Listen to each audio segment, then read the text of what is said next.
Today we are tackling a book that has sold over 15 million copies and transformed the lives of everyone from elite athletes to Fortune 500 CEOs. It's the definitive guide on why we do what we do and how we can change it. This is the 15-minute masterclass on Atomic Habits by James Clear. If you're ready to stop making excuses and start building a life by design, let's get into the summary. The 15-minute library, Atomic Habits. Part 1, The Hook. Welcome back to the 15-minute library. Let me ask you a question that might feel a bit uncomfortable. Have you ever set a New Year's resolution, maybe to lose weight, start a business, or learn a language, only to find yourself back on the couch doing exactly what you've always done just 3 weeks later? Most people think that they failed because they didn't have enough willpower. They think they aren't strong enough or disciplined enough. But today we're going to shatter the myth. According to James Clear, the author of the global phenomenon Atomic Habits, you don't have a willpower problem. You have a system problem. In this 15-minute masterclass, we aren't just going to summarize a book. We are going to give you the blueprint to re-engineer your life. We're talking about the science of small wins. Because if you can master the atom, the tiny habits, the explosion of success becomes inevitable. Part 2, The Power of 1%. Clear begins with a concept that sounds like a math problem, but feels like magic. The 1% rule. Most of us wait for a defining moment. We think that to lose 50 pounds, we need to spend 4 hours in the gym today. But success isn't a one-time event. It's a cumulative process. If you get 1% better every day for a year, you don't just get 3 times better. Through the power of compounding, you end up 37 times better. Conversely, if you get 1% worse every day, you decline almost to 0. Habits are the compound interest of self-improvement. The problem is that in the beginning, 1% feels like nothing. If you go to the gym for 3 days, you look in the mirror and see nothing. If you save $50, you aren't a millionaire. Clear calls this the Plateau of Latent Potential. Most people quit in this valley because they don't see immediate results. But your work isn't wasted. It's being stored. Like an ice cube sitting in a room that slowly warms up from 25 degrees to 31, nothing happens. Then, at 32 degrees, it melts. The 1 degree shift did the work, but it was the previous 6 degrees that made it possible. Lesson 1. Don't look for big wins. Look for 1% shifts. Part 3, Systems over Goals. Here is the most controversial part of the book. Forget about goals. Wait, what? We've been told our whole lives to set goals. But Clear points out 3 major flaws with goal setting. Winners and losers have the same goals. Every athlete wants the gold medal. The goal didn't make the winner. The system did. Goals are only a temporary change. If you clean a messy room, it's clean for a day. If you don't change the system that made it messy, it'll be a disaster again in a week.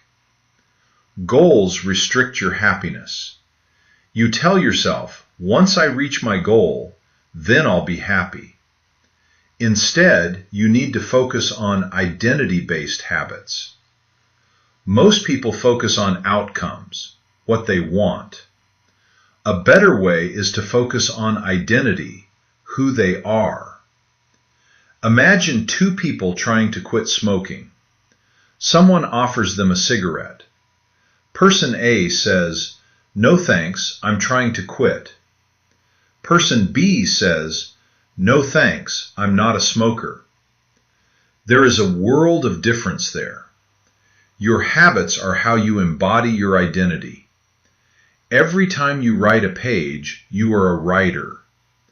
Every time you work out, you are an athlete. Lesson 2. Every action you take is a vote for the type of person you wish to become. Part 4. The first law.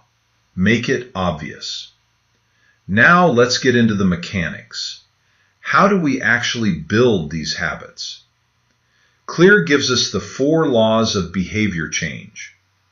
The first law is make it obvious. Most of our habits are unconscious. We check our phones because we see them on the nightstand. We eat cookies because they are on the counter. To take control, you need implementation intentions. Don't say, "I'm going to exercise more." Say, "I will exercise for 20 minutes at 5 p.m. in my living room." You need a time and a place. Then use habit stacking. Link your new habit to an old one. After I brush my teeth, I will do 5 push-ups. After I pour my coffee, I will write down my number 1 priority for the day. Finally, environment design. Be the architect of your surroundings. If you want to take your vitamins, put them right next to the faucet where you get water. Stop relying on willpower and start relying on your eyes. If you can see it, you'll do it. Part 5. The second law. Make it attractive. Why do we scroll on TikTok for hours but struggle to read for 10 minutes? Because TikTok is more attractive to our brain's dopamine system. The second law is make it attractive. The key here is temptation bundling. You pair an action you need to do with an action you want to do. One engineer, Clear, mentions wanted to exercise more but loved watching Netflix. He programmed his stationary bike so that Netflix would only play if he was pedaling at a certain speed. He bundled the temptation with the habit. Also, join a culture where your desired behavior is the normal behavior. If you want to be a reader, join a book club. If you want to be fit, hang out with people who hike on weekends. We naturally mimic the habits of the people around us. Part 6. The third law. Make it easy. This is where most people fail. They try to do too much. The third law is make it easy. Clear says we should focus on quantity over quality at the start. He tells a story of a photography class. One half of the class was graded on the quantity of photos they took, the other half on the quality of just one photo. At the end of the term, the quantity group had the best photos. Why? Because while they were busy taking hundreds of photos, they were learning and practicing. The quality group just sat around thinking about perfection. This leads to the 2-minute rule. When you start a new habit, it should take less than 2 minutes to do. Not read for an hour, just read 1 page. Not do 30 minutes of yoga, just get out my yoga mat. A habit must be established before it can be improved. You can't fine-tune a workout routine if you aren't even at the gym. Master the art of showing up. Part 7. The fourth law. Make it satisfying. The last law is make it satisfying. The human brain evolved to prioritize immediate rewards over delayed ones. In the wild, if you find food, you eat it now. Bad habits stick because the reward is immediate, the taste of the burger, even if the cost is delayed, weight gain. Good habits are the opposite. The cost is immediate, sweat and effort, but the reward is delayed. To fix this, you need an immediate reward for good habits. Habit tracking is the most powerful tool for this. When you cross a day off on a calendar, you feel a small win. That visual progress becomes the reward. But life isn't perfect. You will fail. Clear has one rule for this: never miss twice. Missing once is an accident. Missing twice is the start of a new habit. If you miss a day, don't beat yourself up. Just make sure you don't miss the next one. Part 8. Conclusion.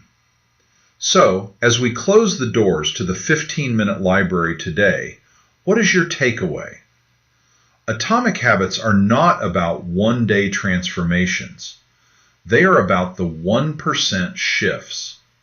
They are about building systems so strong that success becomes your default setting. You don't need more willpower. You just need a better system. Go out today and pick one habit. Apply the 2-minute rule. Make it obvious. Make it easy. And remember, every action you take is a vote for the person you are becoming. Who are you going to be tomorrow?